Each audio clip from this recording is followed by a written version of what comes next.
GONJIAM Haunted Asylum, another South Korean banger. The movie starts with these two goofballs vlogging themselves in like an abandoned hospital, and he whips out a hammer and tries breaking into room 402. As you can see, they're really excited. They hear a noise and then the camera catches someone staring at them through the door. Boo. We then cut to the useless police officer from Squid Game who runs a Ghost Adventures channel. He talks about those kids that went missing in one of Korea's most haunted places, GONJIAM Asylum, which is also a real place in real life, by the way, so anyone wants to join me to visit this place? Let me know in the comments down below. Anyways, we get some lore of the hospital, like it opened in 1961 and closed in 1979 due to mass suicide of patients, and the director of the hospital just disappeared. They show some cool footage of the hospital in its heyday. Room 402 is a locked room, which the rumour is if anyone opens it, you are cursed and molested with death. Nice. We then get introduced to three females. They have come to meet the guys who run the Ghost Adventures channel, and this girl's name is Charlotte Moon. A bit of a weird name, I know, but she also has her own ghost hunting show. Anyways, they make gang signs, do introductions, eat chicken and beer, and do some team bonding.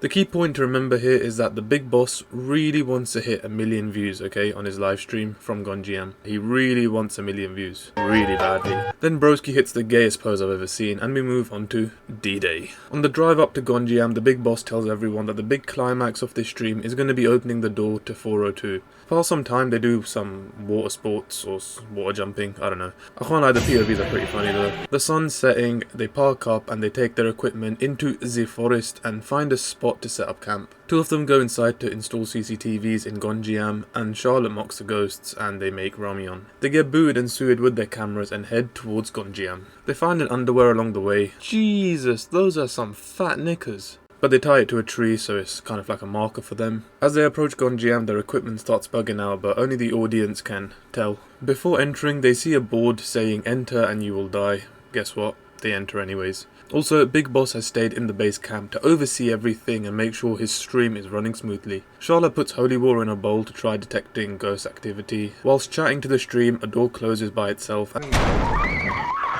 and they go to check it out, and they find a picture of the director and her patients. What a cute smile. Then this thing falls through the roof, and I thought it was hair, but I still don't know what it is, to be honest. They all go off and do their tasks of trying to find demonic activity. Charlotte leaves a signature on the walls where someone else has also written "Let's live." She enters a room with hella medicine stuff on the floor and finds a dodgy doll. Then she finds Chickon. All I'm saying is that looks like an omen, alright? I wouldn't mess with that. I mean, I wouldn't be here in the first place, but... The other two enter the shower room and they record a ghost spot where a shadow resembles like a ghost. I kinda see it. Then they enter the bathing room and Broski just has a full-on panic attack seeing this. The girl is just balls of steel, picks up the wig and makes him look like a pussy. Meanwhile, these guys are trying their hardest to open door 402. This is a mad shot. And the big boss gives a fist pump when he sees that he's on 55k views. Woohoo! They go into a room with bells and have a ritual planned. The girl is chosen to perform it, and after doing the ooga booga, the candles go out and the bells start ringing. They all shit themselves and run out. Then the camera tweaks for a second and the two guys go back in and we find that it's all a setup. Oh my god. The big boss and his boys have set the entire thing up, the ritual and the bells, to try getting more views. The girls and one of the guys thinks it's real, but yeah, they're all being played. Whilst the big boss is bossing, a flame starts by itself behind him and the lights go out. Then his stream starts going all retarded and then everything fixes itself. Then they enter the medicine room together and the girls see that the doll has moved places. The guy goes to touch it but Charlotte bugs out and dips. Then we see that the doll is the same one in the old picture held by the guy with the really nice smile. The two guys then make faces at each other and enjoy the pranks they're playing. Fair enough, they're having a good time. The big boss is creasing as well. Meanwhile, Charlotte is just getting pissed off. The big boss offers everyone a chance to leave, but they choose to continue their mission of reaching 1 million views. Come on. They enter this room with... I don't even know what the hell these are, like confession boxes or something. The prankster puts his hand in there and showcases some Oscar-worthy level acting. The boss tells him to do it again, but this time with more oomph, but the girls obviously try stopping him because they're believing all this. Then the other girl puts it in, and obviously nothing should happen.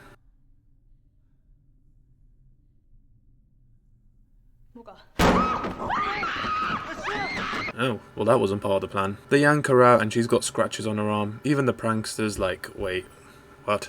This wasn't part of the script. Then the doors close and someone flings Charlotte's scarf and they all leg it. Meanwhile, those two are doing electricity work somewhere, completely oblivious to what's going on. On the way out, Charlotte and the girl find that where Charlotte had earlier graffitied her signature, it did say "Let's live," but now it says "Let's die." Yeah, GG's. The two girls tell the boys to eat a dick and they run out. I mean, I would have done the same to be fair, but just at the start of the movie instead. We cut to the captain who's checking to see if the girls were telling the truth about the graffiti. He finds that they were actually telling the truth, but he lies to his boys so they don't get freaked out. The boys are not buying the shit that the captain is selling though, and they tell him they want to stop as well, but the captain throws like a hissy fit. Honestly, what a dickhead. The boys then take the earpieces out and the captain just straight out crashes out. The captain then notices that in one of the footages someone shot an extra clip, even though the group's all standing there. Then his light falls and his power goes, he crashes out again. Bro, the demons must be so confused, like, why the f isn't this getting scared? You're just getting more angry with us. Normally people get scared. His boys come back and say that if they want him to stay here, then they need a raise, basically. He says coolios, but then threatens to kill them if they piss him off again. The boys go into the supply room and waffle again. Then a disabled ghost says while they're in his wheelchair. The door closes and they turn around and everything in the room is upside down. I mean, my guy's face here just says it all. It falls down and shit just goes flying. One guy gets knocked out by a flying debris. The door opens and the demon drags my boy's ass out of the room. He tries running back inside but gets absolutely sent to Narnia. I mean, look at the airtime he caught on that. Holy. Yeah, he's knocked out cold and the captain's just there like, woohoo. Oh boy. Charlotte and the other girl are in the forest trying to make it back to base, and they see the underwear they tied earlier, but they've already walked past it like 3 times. They look down and see Chikon followed them outside along with all the medicine equipment. Charlotte calls out to the girl Ji Hyun, but she's not answering, she's just like standing there. And oh shit man, I don't want to see this again. She approaches her and touches her, and Ji Hyun is just standing there with her eyes closed. Charlotte's like, oh my god. And then she just turns super white and goes flying in the air, crashes back down and absolutely legs it. Run girl. She runs to the base camp, enters it, but ends up like teleporting back to the hospital or in some room.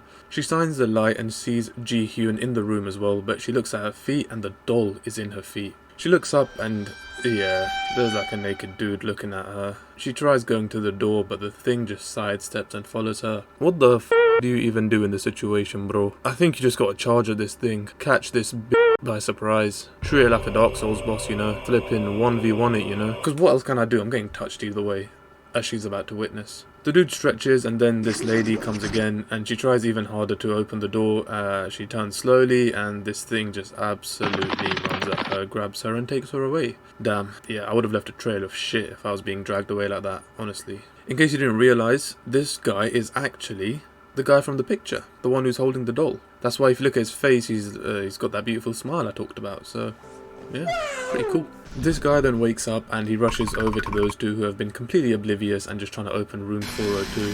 He comes and tells them that they are in deep shit and that we've got to leave. The best boss in the world calls them and tells them to enter 402 since they're so close to 1 million views. This guy's like, "F you, boss," and just confesses everything about how they staged it all and that they've seriously got a dip now. The captain's had enough of this pussy team, so Mr. Big Baller straps up himself to deal with all this bullshit. Look how it goes. Big Boss is entering. Oh, bro strapping up like he's about to fudge the demons up. Holy, I would be so scared. Meanwhile, the demons yeet a ping pong ball at them and they see that the door handle is shaking. They hear Charlotte on the other side calling for help, which means, oh my god, Charlotte got teleported to room 402, guys. And those guys were literally on the other side. I don't know how this makes sense because she was asking, like, she was trying to open the door for ages. This guy has actually just had enough of this shit, so he tries legging it once again, and all the girls' cameras are just popping off. Anyways, the poor guy runs back to the group, and room 402 opens. Whilst Mr. Terminator is making his way to the hospital, he sees this in the window, and look at the way his face drops. Now in this situation, any sane person would turn around and run away. Oh, damn. But fair enough, yeah. The demons should be afraid of this guy. The other group's in 402, but there's no door to the room. There was also like some water above them. I don't know what in the physics is going on here, but he says there's a girl looking down at them through the water. Someone puts their hands around this guy but pulls them back, and I can't lie, this made me shit myself when I first watched this. I've never seen this before in a horror movie where like the demons are just taking the literal piss out of them. They're just like playing games with them. Then they do it to the girl as well, and he uses his night vision camera to look around and sees a girl and shits himself. He looks again and then the girl's closer. Maybe move backwards before she's basically sitting on your face, you know? Then his camera picks up a bunch of people who I'm assuming are the patients, and then the hands come and they make her eyes black, and then this dude's as well. GG's. Then there's only this guy left, and I mean, he is so beyond at this point, it's not even funny. I'd start singing a song just to try lightening the mood, you know? Because what else can you do? If you don't make jokes, you're gonna cry, you know? So, yeah, I mean, he is just so well, he's gone. Then this thing floats out of the baths and turns on all the showers. Meanwhile, El Capitan is on some John Wick shit, no fear whatsoever. All the cameras are going off and this guy is just still going. He enters room 402, it's empty, and he sees the window he saw earlier. He looks out and he sees himself from earlier. You know you done f***ed up, right? I'm sure he's pieced together by now that what he saw in the window earlier was his fate if he continued going, and obviously his ego got the better of him. Then something levitates towards him and hits him. His face is obviously like, oh fuck. The thing slowly turns and he whips out the night vision and well, yeah, he gets touched up and hanged. For all you mildly retarded people who haven't figured it out by now, the floating lady is the director from the hospital. Rumours were that she disappeared or she hung herself. Well, she did in fact hang herself. That is why she is all floaty and hangy. Oh, I forgot about this guy who got knocked out earlier. He wakes up strapped to a wheelchair, yells for help, but just gets absolutely sent down the hallway. And in the doors you can see I'm assuming are the patients or his friends who have become the patients of the hospital now, and he just gets chucked in room 402 to, I'm guessing, suffer the same fate. We then cut back to his live stream where he only has 502 views. Damn, what a fall from grace. Then the girls on the other side of the stream get up and move out, and then the holy water starts holy watering, and that's the end. I'm guessing the girls on the stream getting up shows that the demons actually had control over the stream the entire time, hence why his stream and equipment was also like bugging out throughout the movie, and the demons made it look like that he was close to 1 million views when in actuality he was probably only on like 1,000, but they just knew that his ego would get the better of him, and yeah, pretty big play from the demons to be fair. See you in the next video.